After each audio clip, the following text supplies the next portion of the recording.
Coming to you from Larry O Studios in Papa Joe's basement in Harmony, PA. Welcome to the Red Sauce Podcast with Papa Joe, where we talk about everything and anything Italian and Italian-American. I'm your host, Papa Joe, Il Capo Vinaio Emerito, and Ustogazzo di Tutti Stugazzi at Papa Joe's Wine Cellar in beautiful downtown Zelienople. Joining me are my daughters, Katie. Hello. La Capovinaia and student of the Italian language and culture, and Beth. Hi. Financial advisor and or consigliere, winemaker, gangster movie aficionado, and top pit fans. New episodes drop bi-weekly when we can get our shit together. I think this still needs to be up a little higher for you.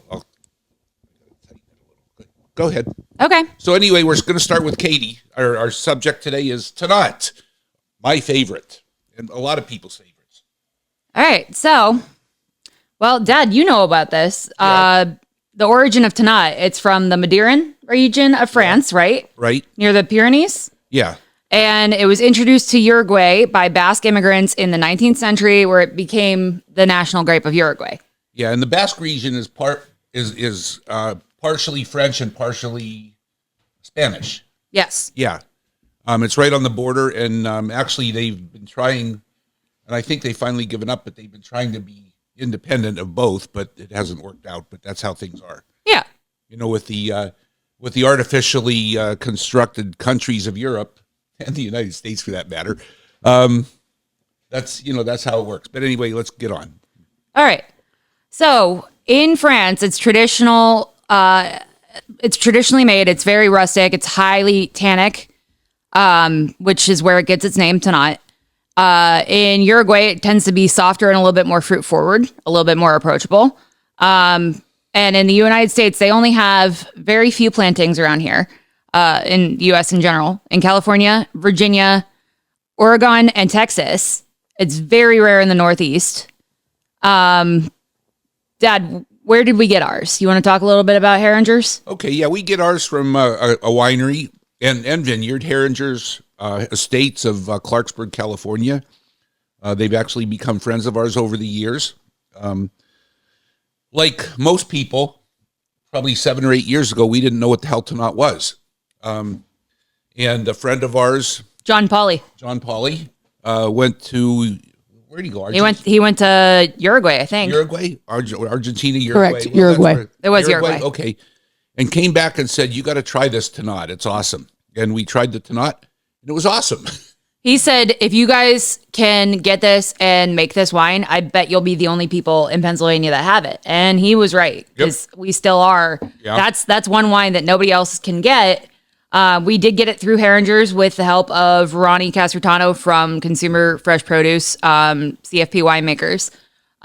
Ronnie brings it in for us, but he doesn't bring it in for anybody else. No, that's right. Because you were actually the one that found it. Yeah, because I called Ronnie when we first tasted it. I said, hey, Ron, can you get me some Tannat grapes? And he said, I don't know. He said, I'll look for you. He said, but you keep looking yourself. And as it turns out, I did a web search, and web searches can find almost anything these days. And even 7 or 8 years ago, they could find almost anything because we found it at a winery called Herringers in Clarksburg, which is in the Sacramento Valley. So I gave them a call directly and said, hey, will you sell me some Tannat grapes? And they said, well, if you'll contract a ton a year for 3 years, we'll do it. How much are we doing now, Dad, when we do get it? A ton and a half. That's what I thought. Okay. Yeah. But we're also getting their Tirol to go, which is a half a ton, and we get a half a ton of Tempranillo from them as well. Yeah. Okay. The flavor profile. So this is going to be one of the boldest wines you're going to find. You always said you could eat it with a spoon. Yeah, you can. It's a very deep color, very bold structure. The notes in it, I mean, like a lot of our other stuff, it's black fruit. It's the black plum, black cherry, blackberry. It has some licorice and tobacco notes depending on where, it's grown. It's going to have more of some notes and less of the others or whatever. It also has like dark chocolate, and the more you age it, although we tend to run through ours pretty quickly without being able to age it for very long, it gets a more leathery taste. It's very dense in the tannins again, which is where it gets its name. If that's something that, you want to open up and tone that down a little bit, you use a decanter, but we like it just the way it is. In fact, when we first started doing it, didn't Ronnie tell you should blend it? Yeah. Go ahead and talk about that. Because you brought it to him right when you pressed it. What we did was, I was amazed. Okay. So the first year we got it, as we always do, we crushed it, fermented it on the skins for probably 5 days or so. And then we pressed it. We ferment everything we ferment all our reds on the skins to get the maximum amount of body and complexity in the wines. I know a lot of people are, even a few commercial wineries in Pittsburgh that use California wines, they get juice. And, it's just not the same. I'm sorry. There's some good wines, but you can, if you put two of them together, you can tell. You can tell. Even a guy like me can tell. And I'm not the best wine taster in the world. Pretty good at figuring that out. You're very good at figuring out. But I'm also the one that can figure out the tasting notes when you guys are like, oh, what's this taste like? I'm like, what do you taste? Beth, you're getting really good at that. Thank you. It's about time you open your mouth. Sorry, I was doing the parlay. Okay. Not for me, for the wine bar. And by the time you listen to this, it'll be too late to go and do the parlay, but you can do it for this week. Yeah. Next week, you can do it. We're doing a parlay every week for the Steeler game. Even though we're all Packer fans, we're doing it for you. That's her other job. She's Papa Joe's official bookie. Damn straight.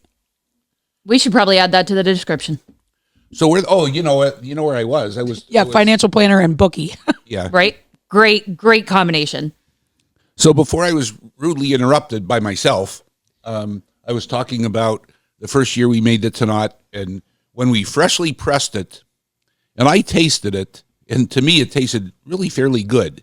Now, it was not a good wine then, but you could tell that this was going to be something pretty special. Well, I mean, it wasn't a good wine because it had just fermented and it didn't age. It was a 5-day-old wine. Yeah, and nobody does that. But it tasted strangely good. Yes. Okay, so you can tell from when you press it that it's going to be a good wine. Yeah.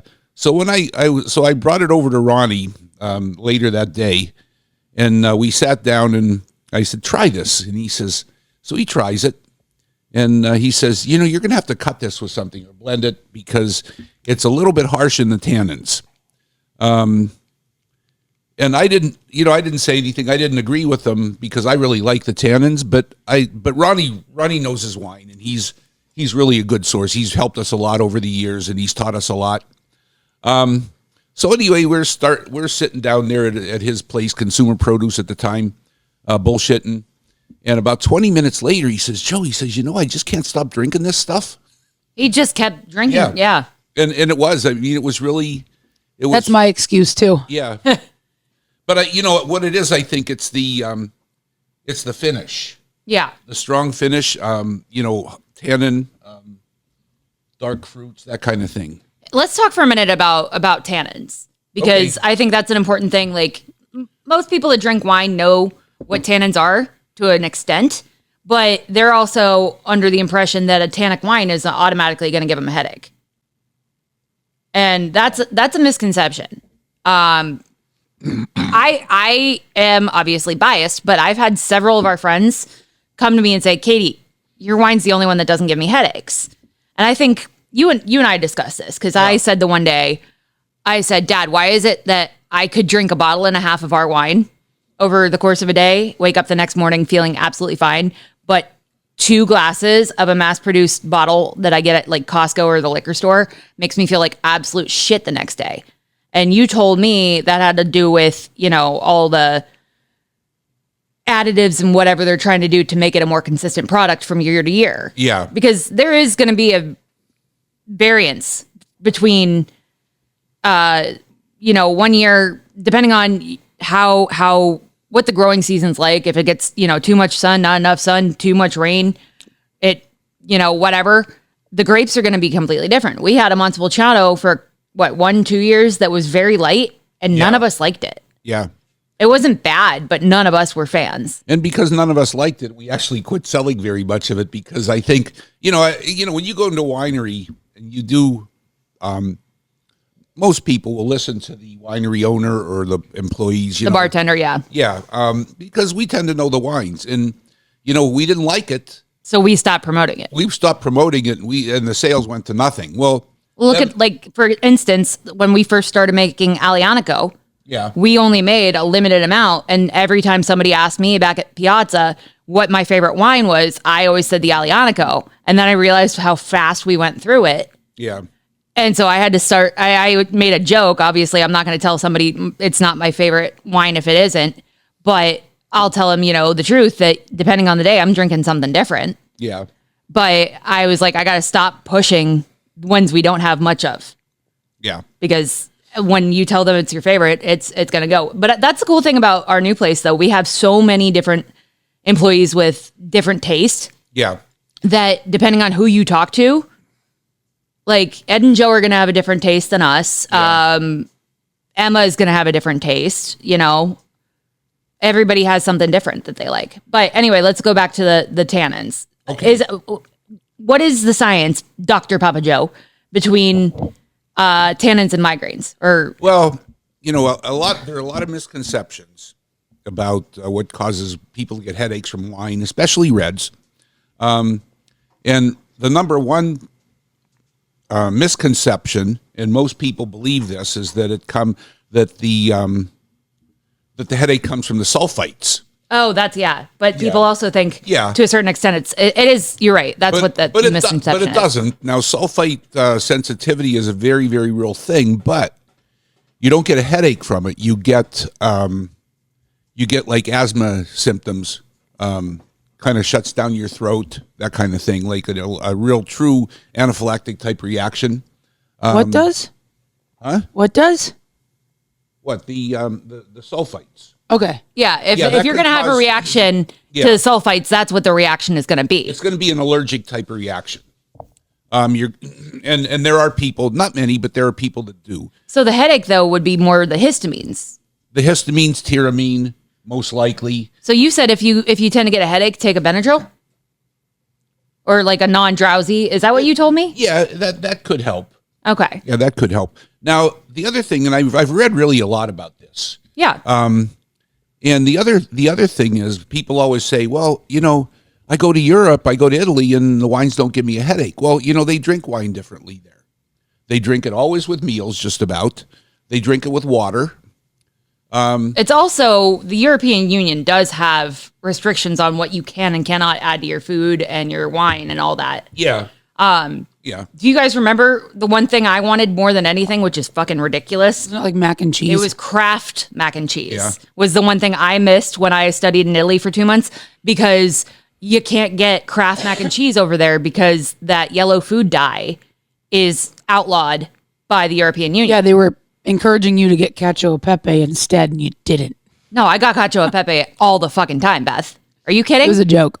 Yeah, Well, there's you're right. one thing we all agree on is that, Kraft mac and cheese is shit compared to real Italian food. yeah, why would anybody get Kraft mac and cheese in Italy? But that's a different You know what? story. There were a couple nights that I was drinking some wine, Okay. and that's my Well, you were hangover drunk. food. Okay. You know what? My hangover food, Dad, Okay. is Kraft mac and cheese with Yeah. Claudio's pepperoni in it.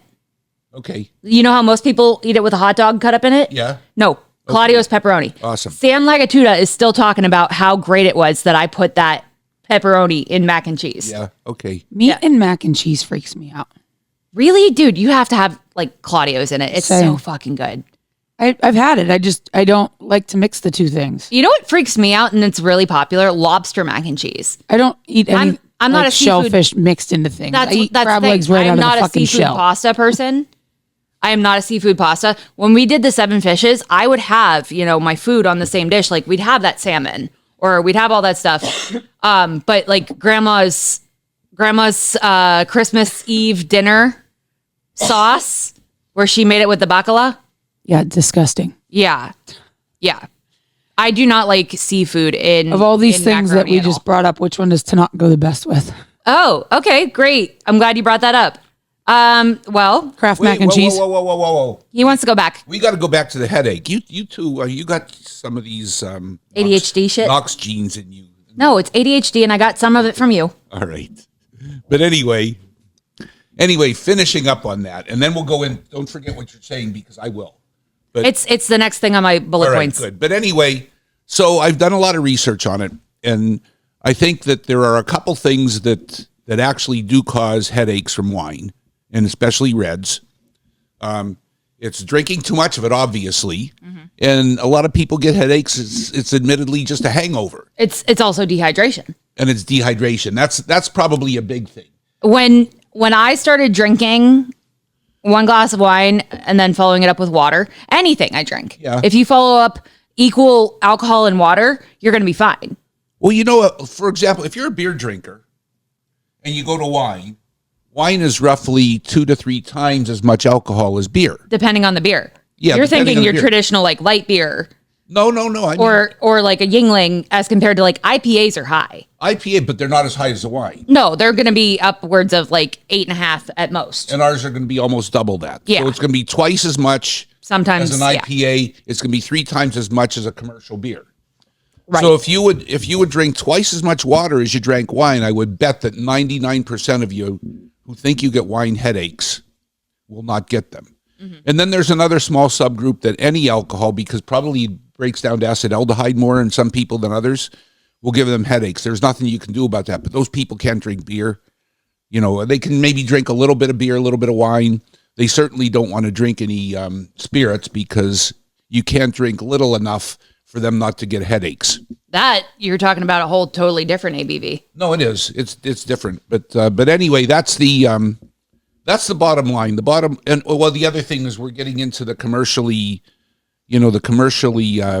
Made, yeah. the high volume commercial winemakers, and they take pride in their wine being very constant year to year. It tastes the same every year. And you know what? If you're letting the grapes do the work, that's impossible to do, because you know what? There's going to be a significant difference in your wine from year to year because of growing conditions, as Katie said. Growing conditions and you know, And where it is. aging condition, like Yeah. what you're doing to it in the cellar, all of Yeah. that stuff. Because even with the same grapes, Lanzas at Wooden Valley, depending on how we process it, our wines could be drastically different. Yeah. Like for instance, your Sauvignon Blanc the one time when we didn't use enough sulfites. Yeah. I mean, I think we've told that story before on the podcast, Yeah, but we if you want to do a little bit of a recap on that, I Yeah, understand. you know, we talked to Rick Lanza, who's the winemaker at Lanza's in Fairfield, Sassoon Valley, California. It's Wooden Valley, right? Wooden Valley Winery, Lanza Vineyards, yeah. But anyway, Rick was at a wine sharing with us in Pittsburgh, and Katie and I brought him some of our Sauv Blanc that was made from his grapes, and said, "Rick, taste this." He tasted. He looks at us funny and says, "Are these our grapes?" I said, "Yeah." He said, "You didn't put enough sulfite in it." Yeah. And he told me, he said, "The wine's good." He said, "But there's a little bit of an off fermentation." And that's what the sulfite's for. The sulfite, what it does is when we do the wine, whether it's a red or white, before we put our yeast in, we put some sulfite in to basically kill all the wild yeasts. Because the wild yeasts are like Russian roulette. The wild yeasts, what they'll do is sometimes they'll give you a decent fermentation. Sometimes they'll give you a terrible fermentation. And that's what these crazy-ass organic people talk about. Oh, it's got to be organic. It can't have all these substances in it. Well, you know what? Number one, Aren't there natural sulfites? There are, and my one organic is one of my pet peeves because it's 99% bullshit. Well, there's no FDA regulation on that term either. Yeah, but even so, the whole fucking term is bullshit. Okay. And the reason I say that is because you know what? As you know, I'm an anesthesiologist, and I've done some chemistry in my time. A little bit. And you know what? A fucking benzene ring is a fucking benzene ring. Whether it's made naturally or in a lab, it's a benzene ring. It's the same thing, same goddamn thing. Now, I'll give the organic people one thing, is I think that probably using a lot of pesticides is probably not a good thing. And actually, all of our wineries, all of our vineyards, really watch that closely. They may use some, but they don't use much. And that might be another thing that's leading to people feeling like shit. It could be. I don't know. I'm not sold, but it could be. But I'm more sold that in the long run, if you drank like 6 glasses a day for 30 years, you might get cancer. I mean, that would be more likely than feeling like shit the next day, because those are very small doses of even if they over pesticided, that's very small doses. You know what? Before we get into the food pairings, though, Dad, there is a section here in my notes on the health and chemistry of Tannat. Okay. So this is among the highest in varieties in antioxidants and what's that word? Resveratrol. Resveratrol, because I've said it wrong like 3 times and you've corrected me. Of all wine grapes, and the naturally high tannins can contribute to longevity in your longer life, assuming you're not overdoing it. Yeah. But anyway, in wrapping this part of it up, the big commercial wineries, it's a chemistry set, basically. They just add whatever the hell they want to add. I mean, your fruit flavors, there are chemicals that are naturally occurring in the fruits that give you, why does one wine taste more like blackberry and another wine tastes like cherry? And it's the chemicals that are produced by the grape that are similar to either a blackberry or a cherry. So what these big commercial wineries do is they add all these, this doesn't taste cherry enough, so they add a little bit of this chemical. This doesn't taste blackberry enough, add a little bit of this chemical. I want a little leather in that, so add a little of this. And before you know it, you have all this shit in your wine. And you don't know. I mean, there are many substances in these wines that could cause headaches. And that's, I think, why people tell us our wines don't cause headaches. Now, I don't think that we have a monopoly on non-headache wine by any means. I think that if you go to any of our local wineries, even the ones that do the Pennsylvania grapes, I think that you're probably they're pretty pure. They let the the grape do the work for the most part, although, they do use juice, so it can't do much work, but that's a different story. But anyway, if you go to like a good winery, I'm like Camus. Yeah. You're not going to get a headache from Camus wine if you don't get a headache from our wine. Right. I mean, that's, although we're better than Camus, but that's a different story. Hey, we're going to find out when we do the Judgment of Zelienople. The Judgment of Zelienople coming up in October. The Judgment of Zelienople. We'll talk about that a little bit more later. Okay. Okay. So anyway, I've beaten that dead horse, so it's time for you to go. All right. I can go back to what are we going to pair with this, Beth?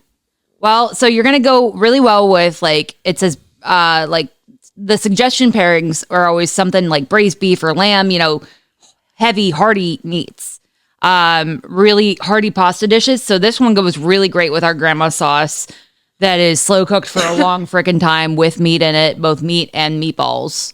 It goes great with some of those aged cheeses sitting there, especially Pecorino or Pecorino Romano, which is what we've talked about on, I think, our pasta episode or our macaroni episode. We talked about how the Southern Italians primarily use like sheep and goat cheeses rather than cow's milk. And that's the big difference between that and Parmigiano Reggiano.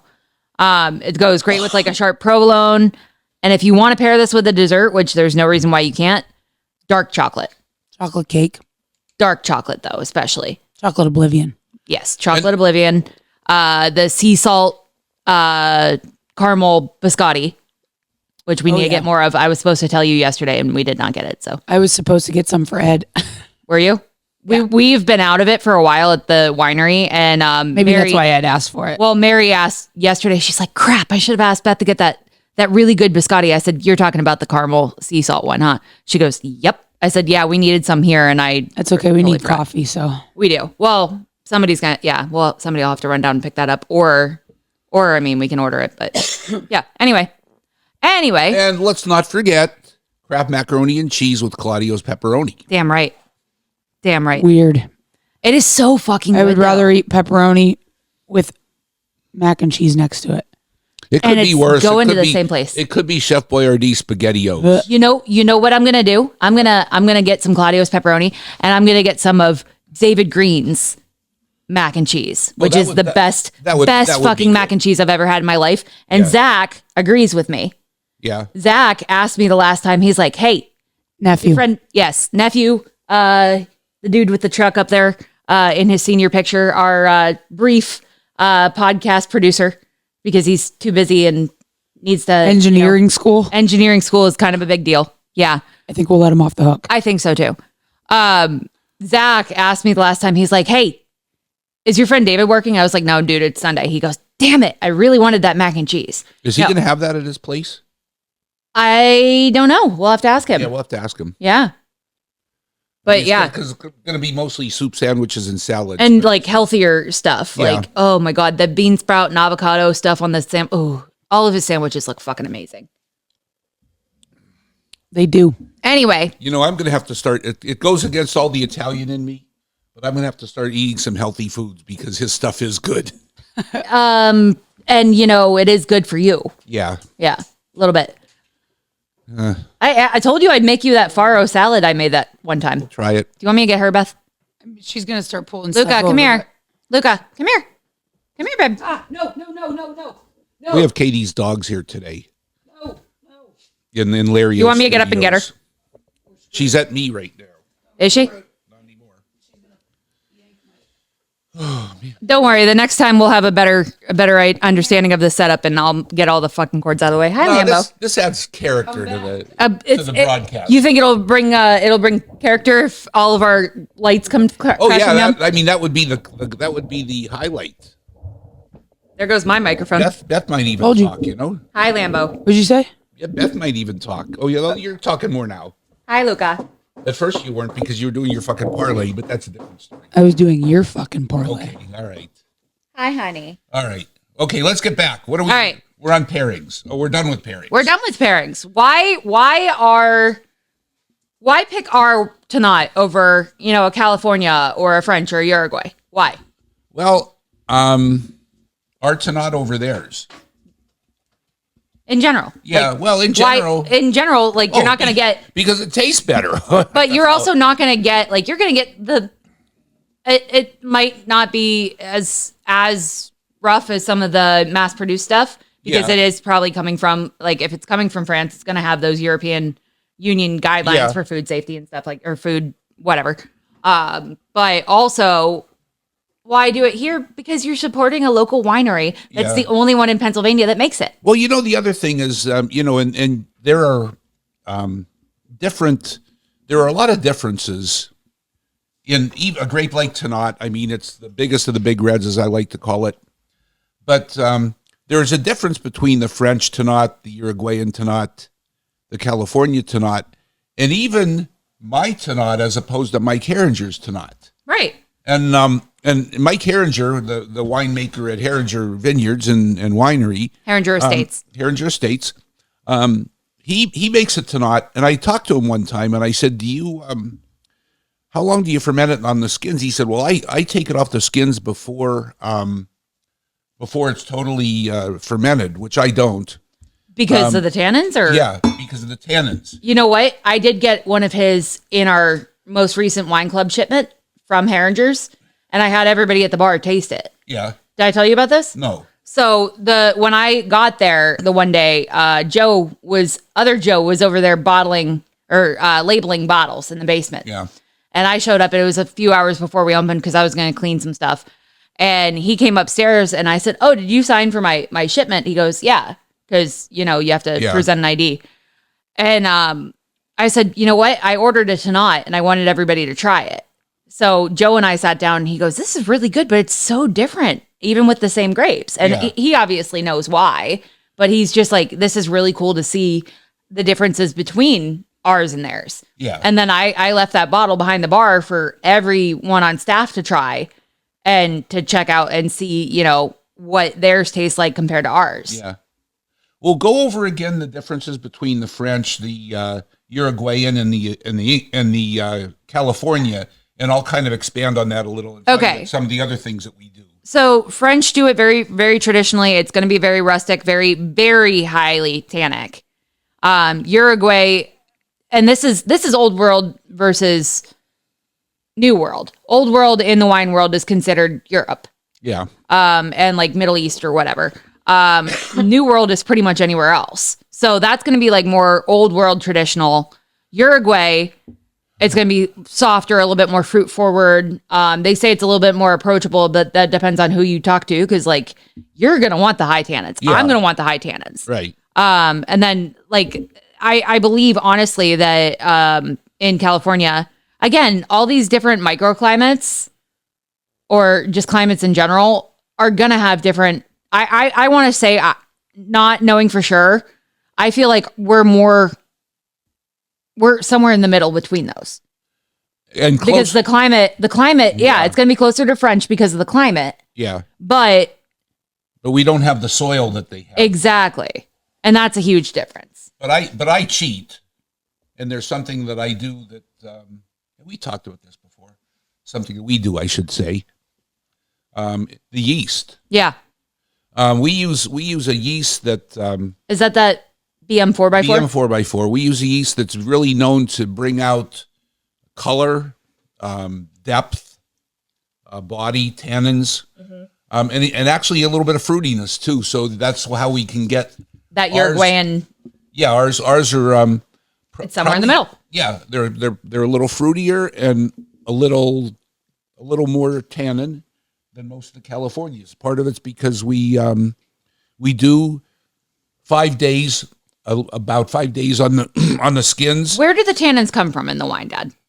It's skins. It's skins and stems, right? Yeah, and Tannat and seeds. Yeah, but Tannat, if you remember, has very thick skin. It does. Yeah. You want to talk for a second about what like those grapes look like and compared to some other varietals? Because those are smaller grapes, right? They're smaller grapes, and that and the thick skins gives a higher ratio of skin to juice. And that's why you get more out of it, more of the surface area. Yeah. More tannin. Yeah. Because that's where the tannins come from is all those things. And, And when you crush it, we use a crusher stemmer that removes most of the stems. And people are going to see this because our videos are coming up. Yeah. Wine season's coming up. And you really want to remove that because you can, as much as I like to think not, you can over tannin the wine. Yeah. I mean, it can get too much. And I think for a lot of people, Tannat borders on that. For me, it doesn't, but for a lot of people, it does border on that. But that's where it comes from. And where was I? I forgot. What you were saying was we do leave our grapes on the skins longer than Mike Carringer does. I'm thinking Mike does 2 or 3 days. He didn't say specifically, but he does. He did tell me that they take them off, before it's fully fermented. And in 5 days, it's not fully fermented, but it's certainly 90%. Right. I mean, if we did a bricks on them, the bricks would probably be about 2 or 3. You want to explain that? Bricks is a percent sugar. They start out a good California grape, and that's one of the many reasons we use California grapes, is because they're sweeter than the Pennsylvania, the Eastern grapes. The California ones tend to be between like 21 and 24-ish, right? Yeah. And most of our growers keep them on the vine as long as they possibly can, and they watch them really closely.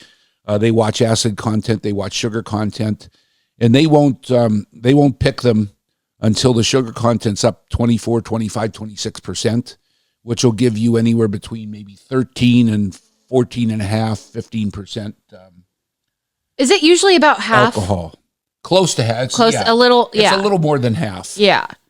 Because if you have a 24, you're going to be around like 13 and a half, 14. Right. Yeah. But the local grapes here, and I'm sure I mentioned this before because I do it all the time, is the local grapes here usually come in at about 17, 18%, which only gives you about a 9% alcohol wine. So what you have to do to get a wine that's at least 11% is what you really want your wine at a minimum. At a minimum, and probably 12 for a red.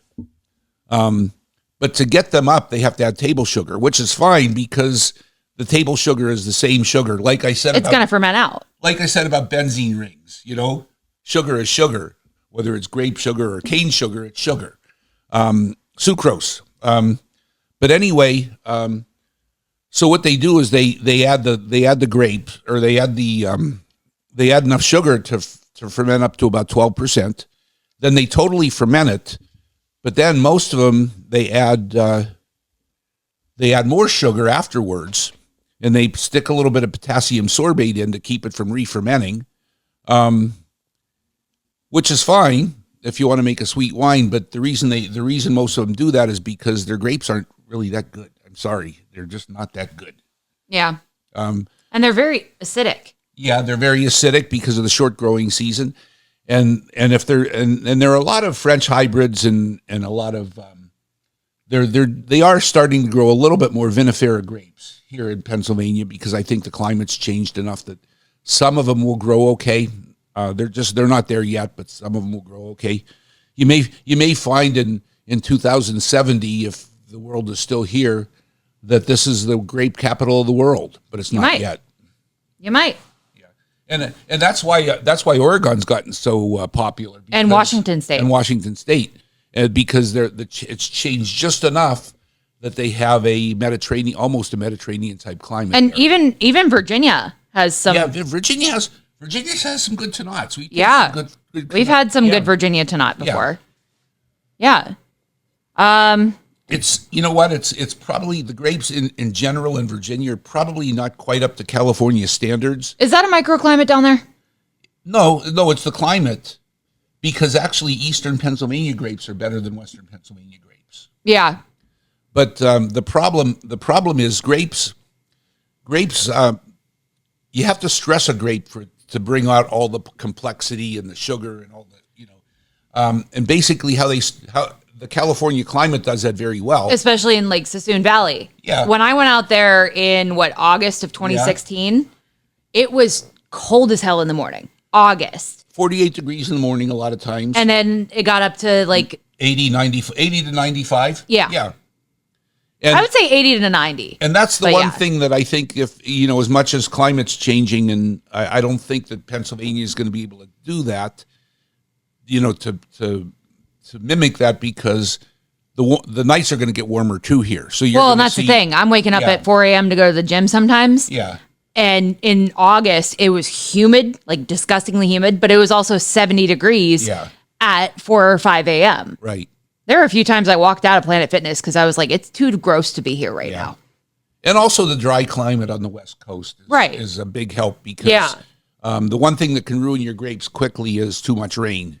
What most of these wineries are in valleys, because it doesn't rain much and they can just get enough water out of their river to optimally, hydrate their grapes. And that's saying something, because with California's droughts, they're still managing. All the good wineries there are near a water source. Yeah, they are. Yeah, they are for sure.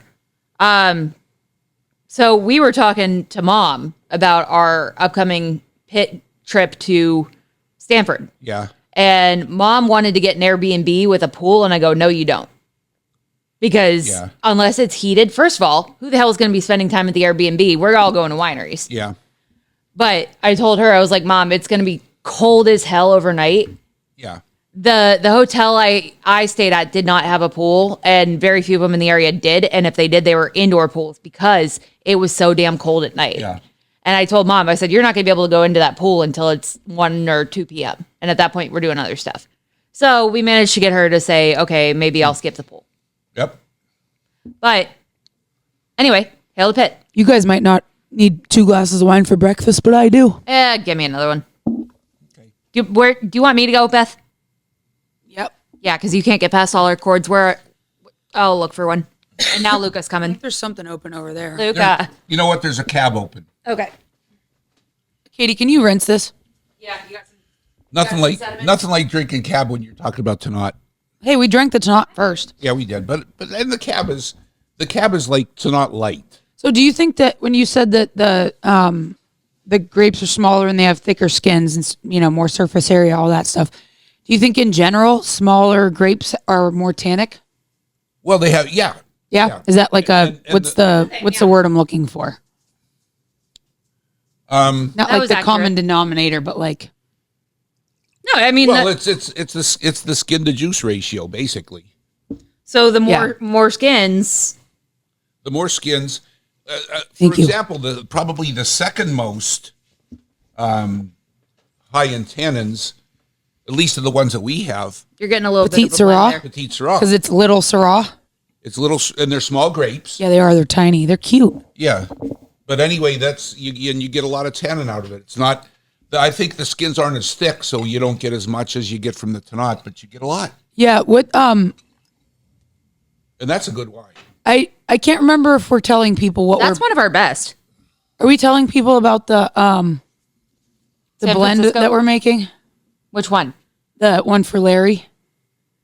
Did we tell people about that? Are we selling it? I thought we were. Or is that like an Enrico exclusive? I don't know, but we made it. But my point The was, spaghetti red. Yeah. my point was, we got a couple different grapes for it, and I won't give too much away because I can't remember if we were supposed to talk about it or not. But when we got the grapes for it, we got like 4 or 5 different ones, and I'll just say there was two different cabs, and one wasn't Franc. It was like 2 different cabs, and one was just Cabernet Sauvignon, and the other one was Cabernet with a number, like it was like just a different cab grape. And the one was like tiny and the other one was huge. It was just interesting to me. I don't remember that. Yeah, but we're making the spaghetti red. Did you forget about that? No, I did. I just told everybody. So I did. Tell them about Lario Studios and all that and how that fits into the spaghetti red. well, I mean, I think we've called it Lario Studios before when we've been down I here. think you have here and there. That's what we call it. It's Lario Studios. Yeah. Okay, well, tell them. We dedicated the studio to Lario. Because maybe we have, but they don't even know who Lario is, some of them, because maybe we have some new... Oh, if we have new people, Lario was Larry Lagatuda. He owned Enrico Biscotti. He was Enrico. He passed away 2.5 years ago and ruined my life. But he was like our second dad. He was Papa Joe's best friend. But when Katie and I were in college, we worked for Larry at Enrico's, and we became friends with him by, we went and did a bread class, and then we started helping him bottle wine. We taught him how to make limoncello, and then it just all went from there, right? So they used to have Carlo's Garage Winery in the basement at Enrico's, and they made a blend called Spaghetti Red, and I can't remember exactly what was in it. I don't think even, but I think it varied. I'm pretty sure, because I texted Vera, friends of ours that We're part did of Carlo's Garage Winery with Larry and Maureen, Albert and Vera. I texted Vera, and she basically told me it was she said it was what'd she call it, a reposo? Yeah. A repress. So Yeah. basically what happens is when you press the juice off the skins, then you have some really dry wine skins, or grape skins, I'm sorry. And then you can add water and basically re-ferment it. Yeah. And that's what she said was the spaghetti red. It was a repressed whatever grapes they had that year. So if they used Cab Franc and they used Sangiovese and they used and they made a Merlot and they made a Cabernet and they was made everything. a Chianti, whatever they wanted to throw in the spaghetti red, they did. So they would just throw the skins in there, add some water, re-ferment it, and then press it. And it was always a very good wine. Oh yeah. But once Larry passed away, they finished selling all the wine that they had there, and they're done now. But we decided we were going to make a spaghetti red to honor Larry, and I think it's going to end up being a really good one. But is it okay if I tell them what's in it? Yeah. Okay, so it's like I said, the 2 different types of Cab Sauv. There was some Cab Franc in it as well, and then Did we add Merlot? I think we might have added Merlot. Yeah, that sounds about right. We have it written down somewhere, I hope. I think we do. I bet we do. Yeah, So- we I do have a logbook out there that we need to start using more often. A what? Like a logbook of what we're doing. Oh, okay. Notes. Yeah, But, we do yeah. it on the computer, but you know what? You just don't always have the computer and you don't always get it there. It's better just to do it the old way. I'm a strict Yeah, I mean this we might really be have to, this might be the former English major in me, but I'm very much a fan of having a handwritten copy of everything. Yeah, that's not a bad idea. It's not a bad So idea. anyway, for the newbies, why Lario? Oh, when my nephew was little, my nephew Jimmy, there's an Italian restaurant in Erie where they live called Valerio's. So they used to go to Valerio's all the time. Well, when Katie and I worked at Enrico's, anytime any of our nieces and nephews were in town, They always came. they always wanted to go to Enrico's. Well, yeah, they had the giant cookies. Yeah, they give kids free people cookies, and it's just Sam cookies. It's like a kid's playground. Sam cookies. So we took Jimmy and Marissa when Jimmy was probably 3 or 4. And we introduced him to Larry and we said, this is Jimmy. And then so Larry used to, every time he would see Jimmy, he would go, Jimmy. And we told Jimmy his name was Larry. So every time Larry would say, Jimmy, he would say, Lario. And I think it came from Valerio's. I think it did too. He was associating it with the other Italian restaurant that he knew. Yeah, but now we all, to this day, even with Larry being gone, we still refer to him as Lario. So, yeah, I think it's a pretty damn good nickname. I agree. And he loved it. Yep, he did. And I miss him. We all do. And I love him. So do I. You love him? Even though I was always jealous because, you were always so close to him. But no, I wasn't. I mean, Dad, you're the most secure man I know. Larry was a you great were not guy. jealous at all. I would never. You get were jealous. so happy that there was a man that treated your kids so well. He could have become your first father, and I could have been second, and it wouldn't bother me. I feel like there's a line there, but One and 1A. Not with him. not with he's him. the only one. He was He's the only one. Yeah. What about Carl? Oh, there's 2 guys. Two guys. Another great guy that's like a second father to them. Oral, my best friend. Sorry, Gabby. Sorry, Gabby. Anyway, Okay. what we were saying was the spaghetti red. We are making one. Yeah, I wish I could remember what the 4th grape was. We'll find it. We'll find it. But yeah, it's going to be good. I'm making more Movedra you guys can't buy. Did you not were you not able to get enough again? No, we don't need to add every single line in the No, world. but like we could make. No, Dad ordered me 12 cases or something. Well- we're gonna have a decent amount. I was gonna say we can make a couple more wine club exclusives, but We don't have a wine club. we're working on it. We're working We on already it. have the Godfather for the wine club, We do. But we need more. But actually, and we need to get that thing going. and we need a wine club. We need a wine club badly. We have all the stuff going. We just need to launch it. It's Yeah. just a matter of me being pulled in so many different directions with Yeah. our place opening and not able to stick to that. But you know what? I'm giving events back to Beth. So I can focus more on other stuff. All right. Give it back to the events coordinator. Anyway, No comment. okay. Anyway, what else we got going on? Beth, you need to do I think we've wrapped up. We've wrapped up I'm our not doing a tonight. pit update. They lost to West Virginia. Leave me alone. Okay. Well, pit volleyball. Pit volleyball's getting very good right now. They beat Penn State at Penn State. They did. When they lost their first 2 matches of the year, I was a little bit nervous. I won't lie. Yeah. Oh, yeah. Because I was like, oh, maybe they lost too many people to graduation. They're young. They lost Tori Stafford to transfer. But after they got those first 2 games out of their way, they're really fucking good now. Yeah. I won't say that I didn't expect them to be good, but I was just like, maybe they're not going to be. Not the pit of the last few years. Last year they didn't lose a set. They were like 31-0 in sets before. They were the Jackson and Mack of volleyball.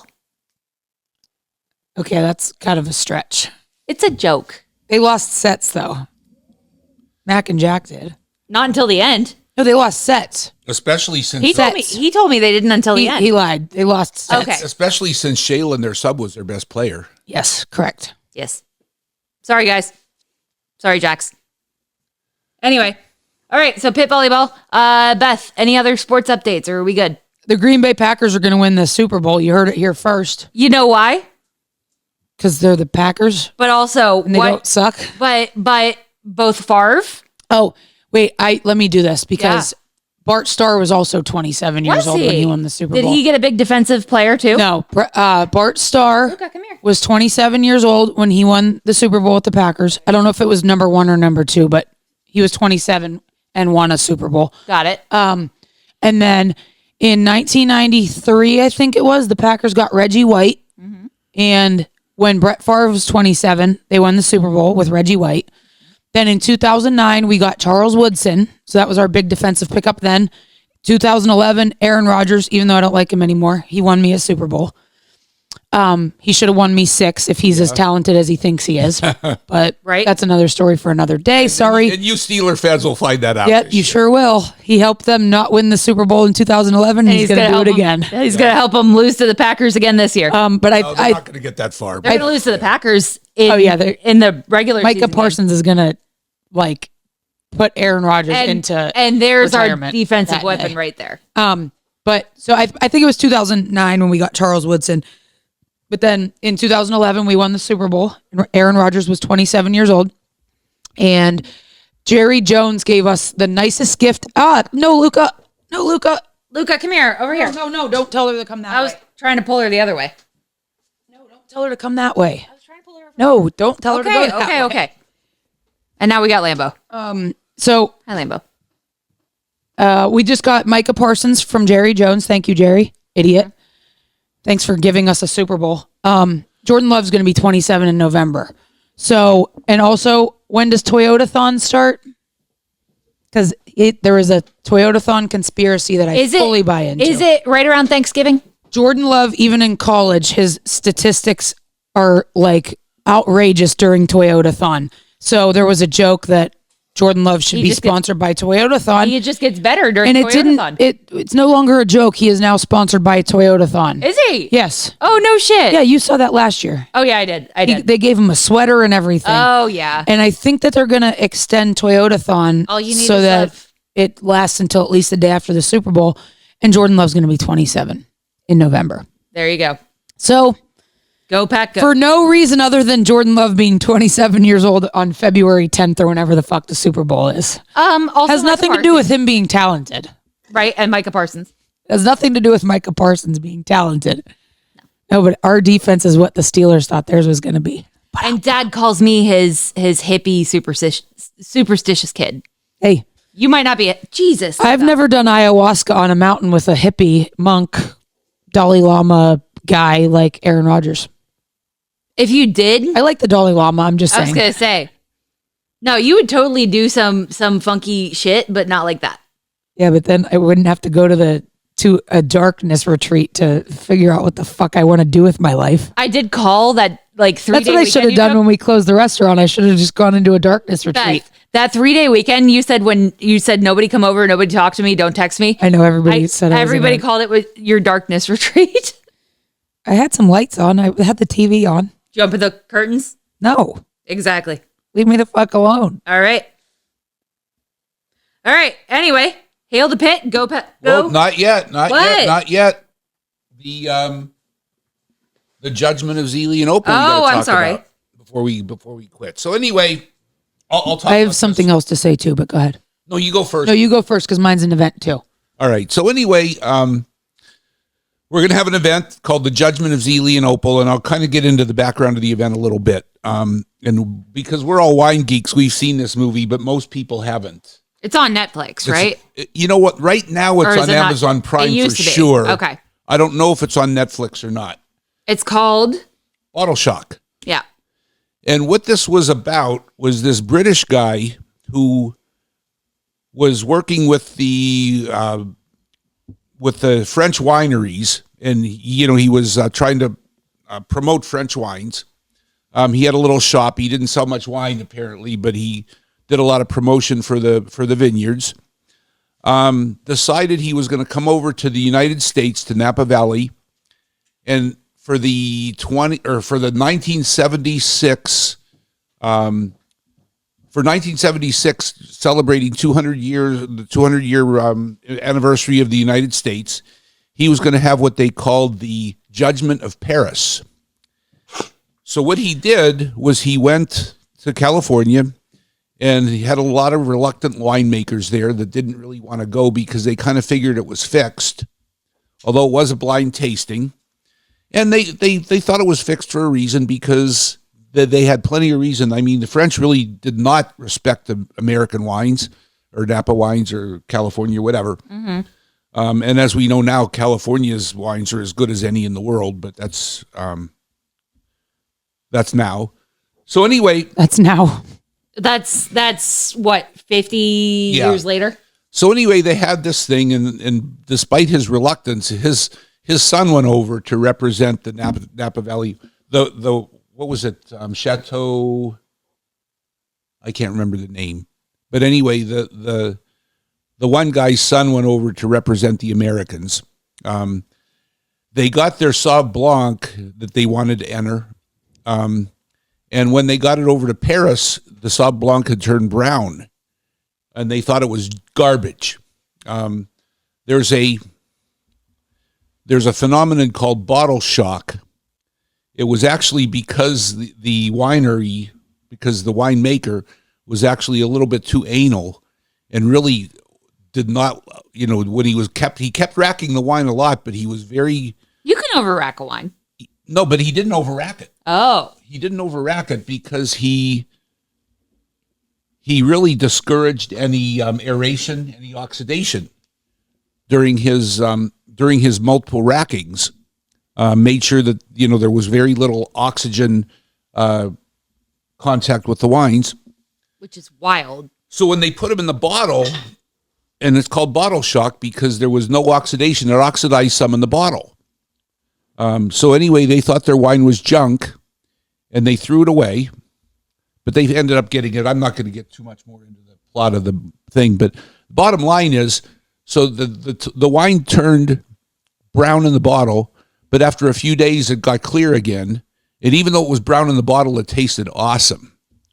So they had this winery. It was a blind tasting in Paris, the Judgment of Paris, 1976. And just so happens that their Sauv Blanc won, beat all the French wines. And one of the other wineries had a red that beat all the French wineries.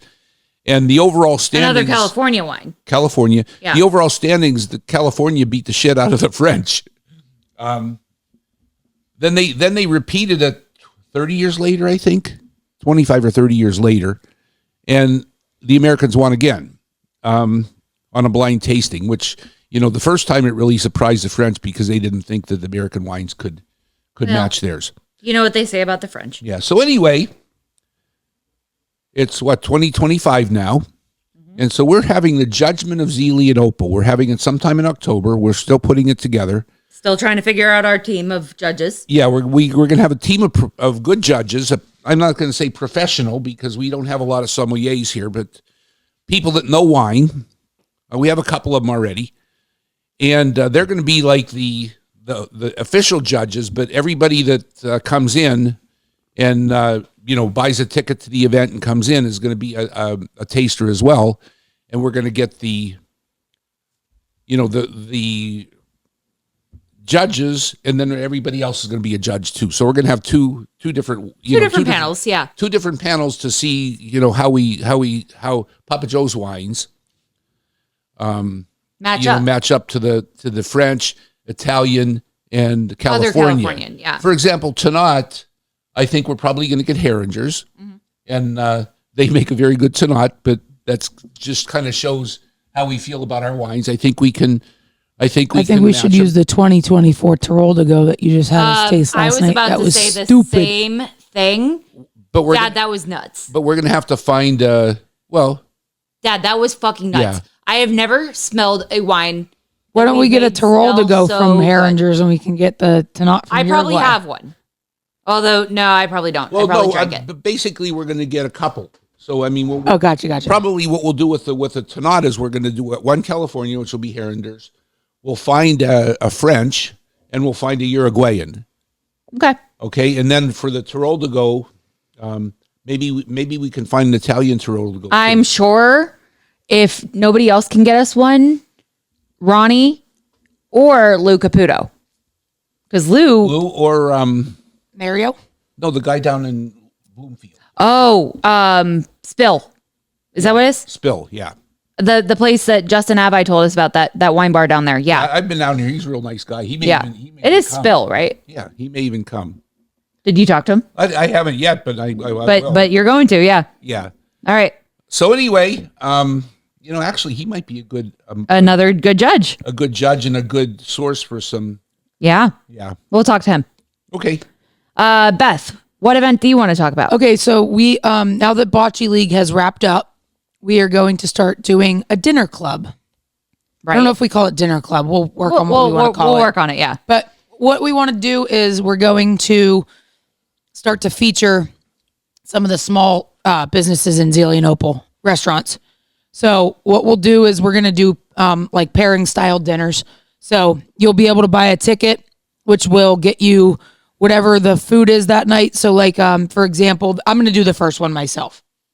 So what I'm going to do is, I don't know what I'm making yet, but I'm going to make, I I don't want to say like the full course meal, but I'm going to make, an appetizer, and I'm going to make, a macaroni dish, and of course, you're going to make meatballs. Of course, my meatballs. Yeah. Maybe my brajol. I don't know. We'll see what I'm feeling that week. But every single thing that we have, we're going to tell you what it pairs best with.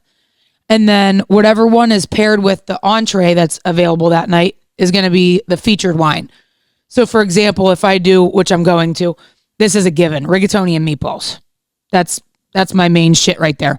So whatever wine Katie tells me goes the best with the rigatoni and meatballs, that's going to be the featured wine. So, you'll get wines with each course, but then you'll be able to, whatever the featured wine is, you'll be able to buy a bottle of that at a discount. Be able to buy a glass at a discount while you're still there, etc. So I think the first one I'm going to do is the 7th of October. Is that when we decide to do it? Yeah, it's a Tuesday night. Okay. So it's going to be either Tuesdays or Wednesdays, and we'll probably do 2 a month. I'm not going to do one every week. I don't want to. No. We want something for people to look forward to. So pay attention when your favorite local restaurant is on the dinner club menu. You should be there. We've already talked to Fiore from Burgers / Della Terra. We've talked to David. We've talked to David Green. We've talked to Shoe Brew.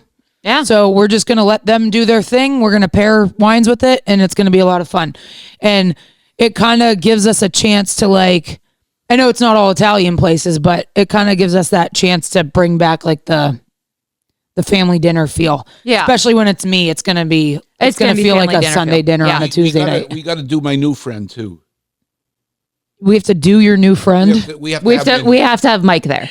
You know Mike? I don't know. Mike is the owner of the Munching Moose. Oh, I've heard about him. And Dad, he can do some desserts for us for sure. Yeah, we can do a dessert themed one. That's cool. Yeah. Dad, the other day, what did you say? For a German guy, he made a pretty damn good pepperoni roll.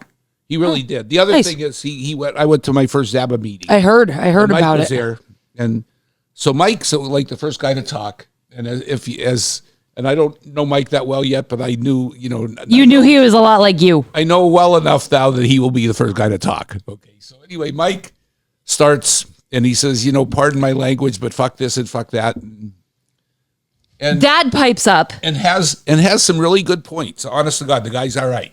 And so I had to add something naturally. And I said, course. You know what? I said, I'm a little bit intimidated, was it? No. a little pissed off that you said this fucker is trying to take my throne as the most vulgar guy in Zelienople. The craziest guy. Oh, I'm sorry. I thought that's what it was. Craziest guy in Zelienople. I said, I feel threatened because this That's what it fucker was. might be crazier than me. And everybody fucking laughed. First of all, your dad apparently has a habit of seconding every motion of every meeting he's ever in. He doesn't Until some asshole beat me the last one. But that's me. a different story. I did hear second about motions that too. I second motions when nobody else will do it, and Joel laughs every time. Matt and Joel laugh because I'll be like, yeah, all right, second, and they'll laugh. Dad was absolutely all about seconding every motion, and then I beat him to the last one, and he goes, you did that on purpose. I go, fuck yeah, I did. So we'll have the munching moose. Yep. Yeah, we'll have him. And we're going to try to get him on the podcast too. Okay.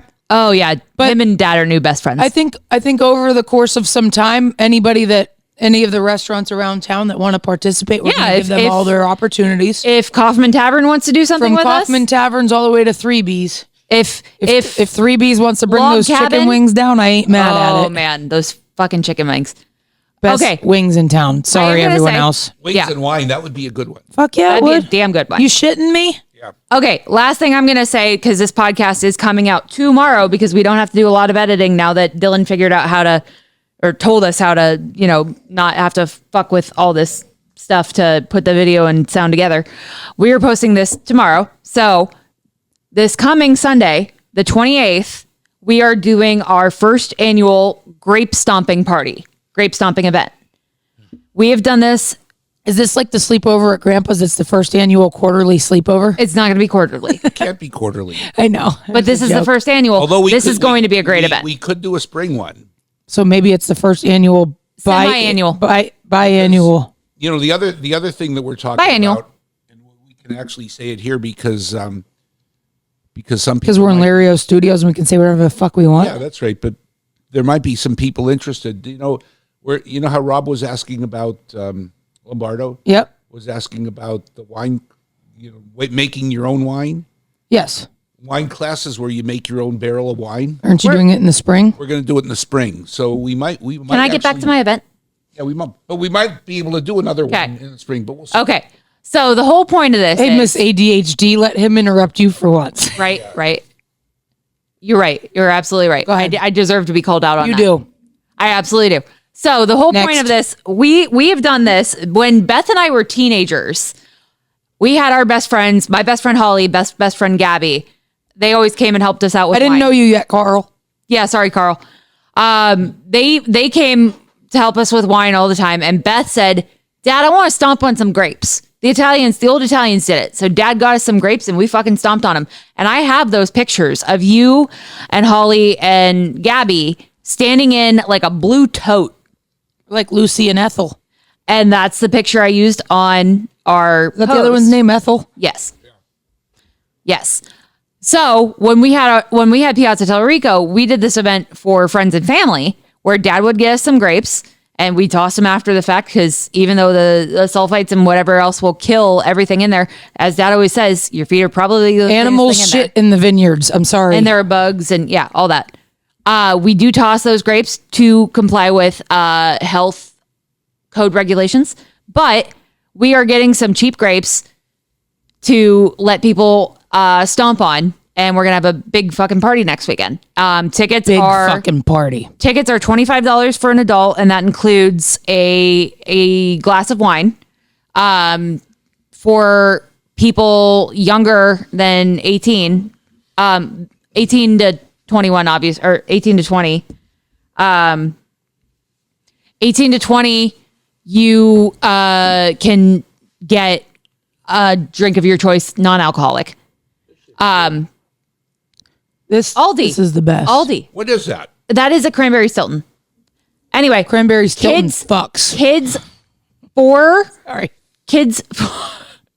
kids 4 to 17 are $15, and they get a non-alcoholic drink of choice as well. And then toddlers, babies. If we were real Italians, we would let the 6-year-olds have a glass of wine too. Yeah. That's kind of illegal in this country. If we were real Italians, we wouldn't have a British cheese like cranberry Stilton. But you like that cranberry Stilton. It is good. Yeah. So good. Dad, We'll give 'em that. Fucking Aldi. Yeah. Their cheese is next level. I always say Grandma Ida would love what Aldi has become. Yeah. Cheese is one of those things though that I'm not trying to take anything away from Italians. From the motherland, but cheese is one of those things. There's French cheeses and Greek cheeses. I mean, the French and Greek cheeses are Beth just discovered French butter. We both did. Oh my god. yeah. And you know what? And German cheeses. Yeah, they're just Swiss cheeses. Not Swiss cheese, but like Swiss cheeses. good, Hornbacher. Yeah. Isn't that Swiss? Yeah. Hornbacher is. You know, it's kind of like bread. Yeah. I mean, the German breads are awesome. What kind of? I am a huge fan of Middle Eastern flatbreads. I think it's Swiss. What's Tom Key Lativa? That's like my favorite fucking cheese. I have no fucking clue. You've had it before because the guy that I was friends with that worked at PenMac, his name was Jared. Jared used to, anytime I would go in there, he would be like, "Hi Beth, what do you want to taste Is he today?" the one that looked like our cousin Justin? I don't know. One of them That's did. irrelevant.